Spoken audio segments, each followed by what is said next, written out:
இந்த திமுகவிலிருந்து வந்த ஒரு எம்எல்ஏ மேல கொள்ளையடிச்ச கேஸ் இருக்குது, போதைப் பொருள் கடத்தல் கேஸ் இருக்குது, திருட்டு கேஸ்லாம் இருக்குது. திருட்டு கேஸ்லாம் ஜெயிலுக்கு போயிட்டு வந்தவர் ஒருத்தர் இருக்கிறார். நீங்க கூட யோசிக்கலாம் அவர் யாரு அப்படின்னு நீங்க யோசிக்கலாம். அதனால ஸ்டாலின் சார் கூட்டணி பேருனா மக்கள் நல கூட்டணியா? மொத்த பேக்கேஜ் அங்கதானே இருக்குது. தெரிஞ்சதுனால என்னமோ அவர் அந்த பழைய மக்கள் நல கூட்டணியாவே மாத்திக்கிட்டார். துணியை தச்சு வச்ச மாதிரி இது ஒரு ஒட்டு போட்ட ஒரு கூட்டணி, அவ்வளவுதான். சிந்தாம செதறாம நம்மளுடைய டிவிகே வேட்பாளர்களுக்கும் நம்மளுடைய டிவிகே விசில் சின்னத்துக்கும் நான் ஜெயிச்சு வந்த பிறகு மக்கள் பணத்தில் ஒரு பைசா கூட தொடமாட்டேன். தலைமை உரை தருக, வெற்றி தலைவரே வருக. இந்த கூட்டத்தில் வேட்பாளர்களை அறிமுகப்படுத்துகிற கூட்டம் அப்படின்னு சொன்னாங்க.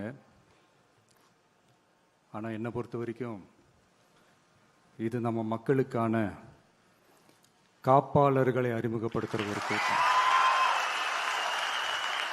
நம்ம கட்சிக்காரங்களுக்கு தேர்தலை ஃபேஸ் பண்ண எக்ஸ்பீரியன்ஸ்லாம் இல்லை அப்படி இப்படின்னு சொல்லுவாங்க.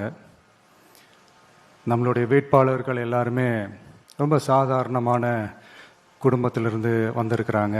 அவங்க பின்னாடி பெரிய பேக்ரவுண்ட்லாம் இல்லை அப்படி இப்படின்னு சொல்லுவாங்க. நான் அவங்க எல்லாருக்கும் ஒன்று சொல்கிறேன், ஒரு எம்எல்ஏனா எப்படி இருக்கணும்னு நான் சொல்கிறேன். ஒரு எம்எல்ஏன்றது சும்மா அனுபவத்தை வச்சுக்கிட்டு கொள்ளை அடிக்கிறவங்களாலாம் இருக்கக்கூடாது. சும்மா அனுபவத்தை வச்சுக்கிட்டு சட்ட விரோதமா கல்குவாரியில ஈடுபடுறவங்களாலாம் இருக்கக்கூடாது. சும்மா அனுபவத்தை வச்சுக்கிட்டு கேள்வி கேட்கிற பிரஸ் ரிப்போர்ட்டர்ஸா தாறுமாறா தாக்குறவங்களாலாம் இருக்கக்கூடாது. இன்னும் ஓப்பனா சொல்லணும்னா, இந்த திமுகவிலிருந்து வந்த ஒரு எம்எல்ஏ மேல கொள்ளையடிச்ச கேஸ் இருக்குது, போதைப் பொருள் கடத்தல் கேஸ் இருக்குது, திருட்டு கேஸ்லாம் இருக்குது. திருட்டு கேஸ்லாம் ஜெயிலுக்கு போயிட்டு வந்தவர் ஒருத்தர் இருக்கிறார். நீங்க கூட யோசிக்கலாம் அவர் யாரு அப்படின்னு நீங்க யோசிக்கலாம். அந்த எம்எல்ஏ யாருன்னு உங்களுக்கு யோசிக்க தோணும். இன்னொரு க்ளூ வேணா நான் தரேன். அந்த திருட்டு கேஸ்ல உள்ள போயிட்டு வந்தவரை யாருக்கு எதிராக இந்த திமுக தேர்தலில் நிக்க வச்சாங்க தெரியுமா? இன்னைக்கு அவங்க கூட்டணியிலேயே மூச்சுக்கு 300 தடவை முட்டு கொடுக்கிற ஒரு மிகப்பெரிய ஒரு தலைவருக்கு எதிராக. அந்த தலைவரை தோக்கடிக்கணும்னு தான் 1996 அவருக்கு ஆப்போசிட்டா இந்த எம்எல்ஏவை நிக்க வச்சாங்க. மரியாதை நிமித்தமா அந்த தலைவர் பேருங்க நான் சொல்ல வேணாம்னு நினைக்கிறேன். ஸோ இப்படியெல்லாம் இருக்கிறாங்க எம்எல்ஏஸ், நான் லிஸ்ட் போட்டு சொன்ன மாதிரி. ஆனால் எம்எல்ஏஸ்னா சும்மா இல்லை, ஒரு தொகுதிக்கான அந்த மக்களுக்கான எல்லை காப்பாளர்கள். அப்படி இருக்கணும். களத்தில் மக்களோட மக்களா நிற்கிற மாதிரி ஆளுங்களை தான் நான் செலக்ட் பண்ணியிருக்கிறேன். நான் எல்லா இடத்துலையும் எல்லா நேரத்திலையும் ஒரே நேரத்தில் நான் போய் நிற்க முடியாது இல்லையா? அதனால என் சார்பா என்னோட பிரதிநிதிகளா நானே பார்த்து என்னுடைய வேட்பாளர்களை செலக்ட் பண்ணியிருக்கிறேன். நம்மளுடைய அக்கா, நம்மளுடைய தங்கை, நம்மளுடைய அண்ணா, தம்பி அப்படின்னு சொல்லி நம்மளுடைய வேட்பாளர்களை செலக்ட் பண்ணி இன்னைக்கு உங்க முன்னாடி நான் ஒப்படைக்கிறேன்.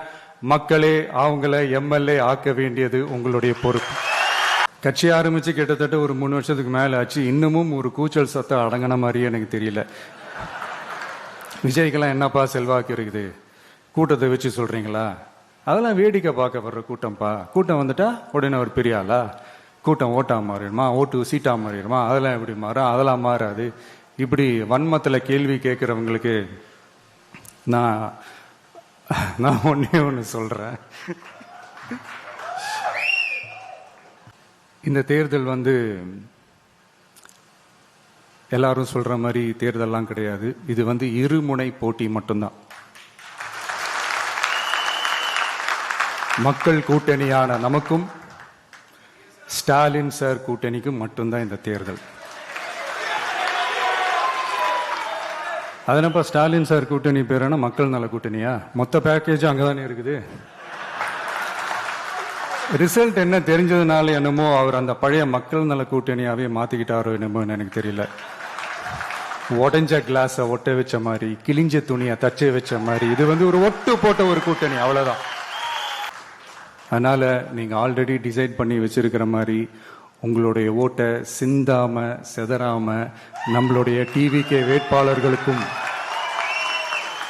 நம்மளுடைய டிவிகே விசில் சின்னத்துக்கும்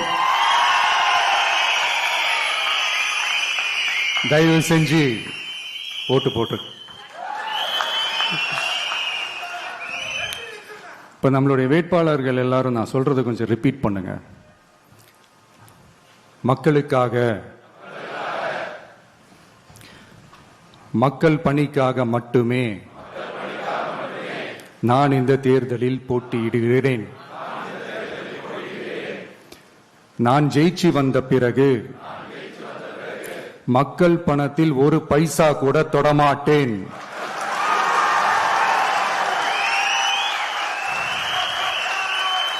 ஊழல் கரை படியவே விடமாட்டேன்.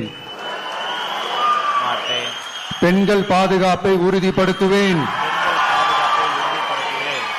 போதையில்லா தமிழகத்தை உருவாக்குவேன்.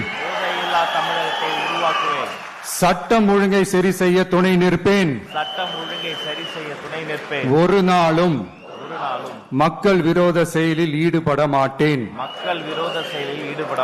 இது சத்தியம். இது சத்தியம். தேங்க்யூ.